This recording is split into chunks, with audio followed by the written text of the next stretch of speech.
Hello, j'espère que vous allez bien, je suis grave contente de vous retrouver dans une nouvelle vidéo comme d'habitude, Romane. Aujourd'hui je reviens pour vous parler d'un sujet qui m'intéresse de ouf, qui m'a un peu toujours touchée dans ma vie, je pense. Pas ça pour me victimiser ou quoi, mais je pense que j'ai eu tendance à faire rentrer ce genre de personnes dans ma vie. Aujourd'hui, on va parler des relations toxiques. On va parler aussi du fait que nous-mêmes, on a pu être toxiques et on peut être toxique pour d'autres personnes et que c'est pas obligatoirement les autres qui le sont.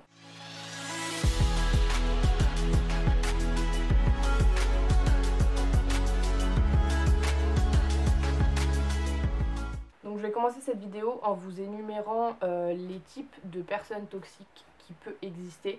J'ai trouvé tout ça sur internet, donc je vous mettrai toutes mes sources dans la barre d'infos si ça vous intéresse. Donc en premier, on a ce qu'on appelle l'égocentrique. Donc c'est quelqu'un qui va pas réellement s'intéresser à vous et qui va rester à vos côtés parce qu'il vous considère comme un outil qui serait capable de faire grandir sa confiance en lui, son assurance, etc. Donc vraiment c'est quelqu'un qui va vous utiliser pour être mieux dans sa peau. Ensuite on a ce qu'on appelle l'envieux. C'est vraiment quelqu'un qui est jamais satisfait de ce qu'il a. Il aura beau tout avoir, il voudra toujours plus, genre vraiment. Plutôt que de se concentrer sur des petits trucs, sur des petits bonheurs, etc., ça sera jamais assez pour lui, il en voudra toujours plus. Et c'est aussi quelqu'un qui rêve beaucoup de la vie des autres.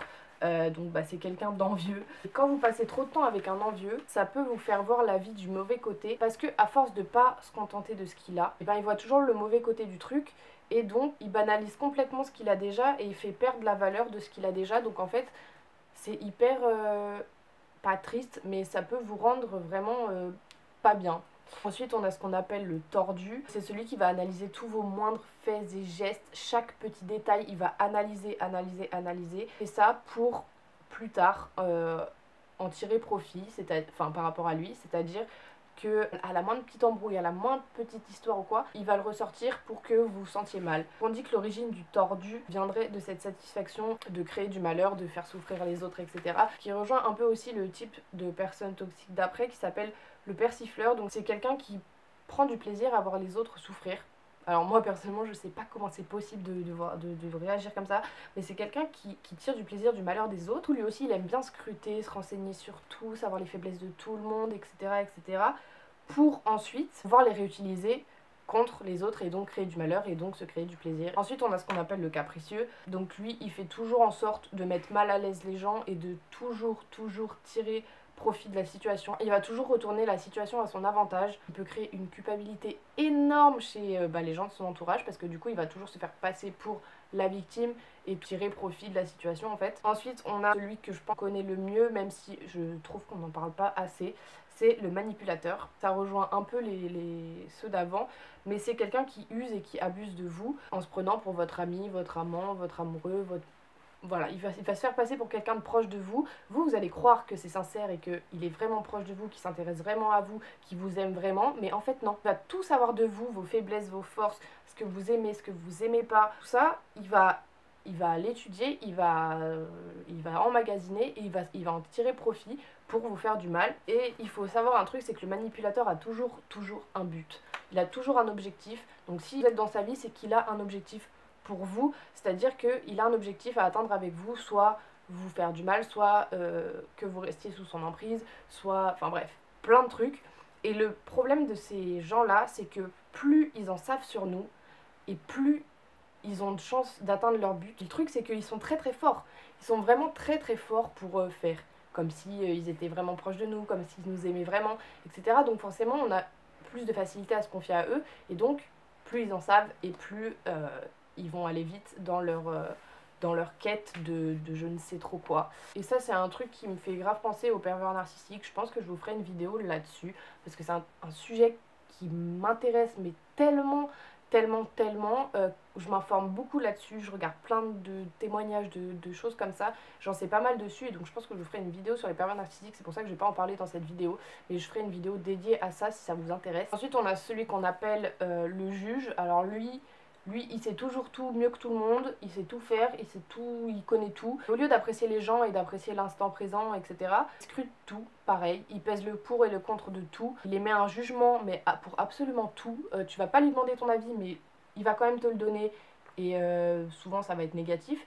Mais absolument tout ce que tu fais, tout ce que tu vas dire, tout ce qui va se passer, il va le juger. Et c'est quelque chose qui peut créer le doute chez pas mal de personnes parce que du coup, quand tu te sens constamment jugé, quand on remet en question tout ce que tu dis, tout ce que tu fais, tout ce qui t'arrive, bah forcément à un moment tu doutes et tu te dis oula, il y a quelque chose qui va pas dans ma vie ou il y a quelque chose qui va pas chez moi. Alors qu'en fait pas du tout, c'est juste lui qui se permet de juger tout et n'importe quoi alors qu'il n'a pas à le faire. Et bien souvent, les personnes qui jugent comme ça, c'est des gens qui sont très très moralisateurs, c'est-à-dire ils vont te dire ouais, t'as vu, t'as fait ça, t'as dit ça, mais tu devrais pas, faut dire plutôt ça et plutôt ça, plutôt ça. Alors qu'en fait, bah, souvent ça les regarde pas et ils n'ont pas à donner leur avis. Ils font très souvent plutôt ressortir vos défauts que vos qualités, donc c'est-à-dire qu'ils vont jamais insister sur un truc bien que vous avez fait.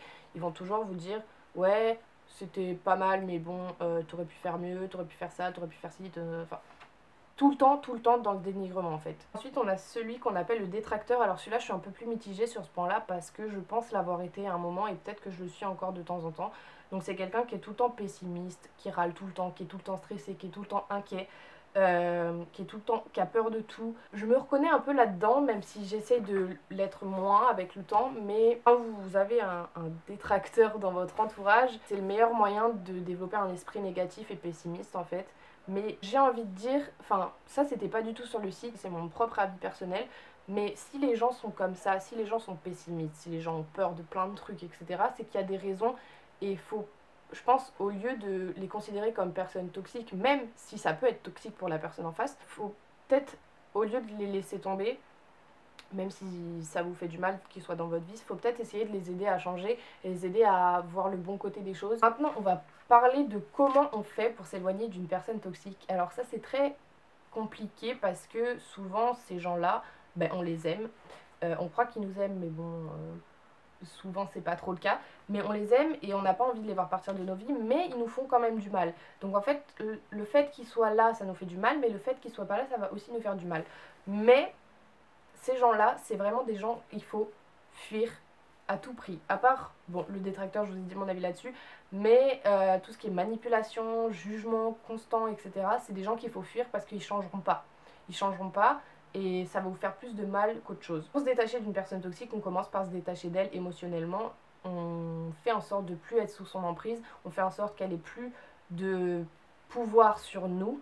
C'est très compliqué, mais on peut se faire aider. Je pense que tout seul, c'est très compliqué de s'en sortir. Une fois qu'on a détecté la personne qui était toxique, on va pouvoir anticiper toutes ses réactions, anticiper tous ses mouvements, parce qu'on sait que maintenant elle est toxique, que à chaque moment, en fait, il peut se passer un truc qui va nous faire du mal.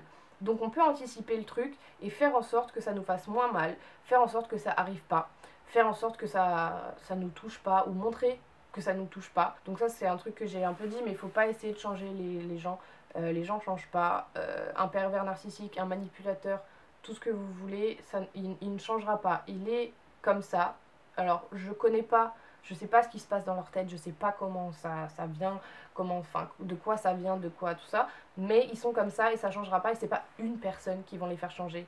Surtout que souvent ces gens-là pensent être beaucoup plus intelligents que la norme et pensent ne pas avoir besoin d'aide en fait. Maintenant on arrive à ce qui va concerner sûrement le titre de la vidéo, c'est-à-dire le fait que nous aussi on a pu être toxique pour des gens. Je sais que si vous vous rendez compte que vous êtes toxique pour quelqu'un, vous pouvez toujours changer, mais toujours. En fait, une fois que vous avez pris conscience que vous êtes toxique, vous avez fait mais le plus gros, c'est-à-dire savoir que vous l'êtes et que du coup vous avez envie de changer et vous avez envie de ne plus l'être et d'être une personne équilibrée et d'être une personne saine pour les autres. Et souvent les personnes qui sont toxiques, donc souvent les manipulateurs, en fait ils se rendent pas compte qu'ils le sont parce que bah, ils sont comme ça, ils se rendent pas compte qu'ils le sont et ils s'en rendront jamais compte, même si vous leur dites, ils s'en rendront pas compte parce que de toute façon ils sont tellement bornés et tellement dans leur truc que s'en rendront jamais compte et ils voudront jamais changer. Mais si vous pensez avoir été toxique pour quelqu'un, vous pensez que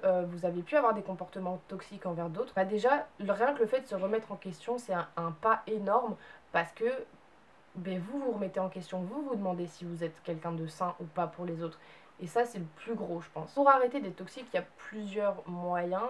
Déjà, le fait de s'en rendre compte, c'est hyper bien et c'est un pas énorme. Il faut que vous appreniez à vous connaître. Il faut que vous analysiez vos comportements, il faut que vous isoliez tous les comportements toxiques que vous pouvez avoir, toutes les petites remarques, tous les petits trucs. Et même moi, je travaille là-dessus parce que je sais que des fois, je peux avoir des comportements, dire des choses qui ne se font pas et qui blessent les autres, mais je m'en rends pas compte.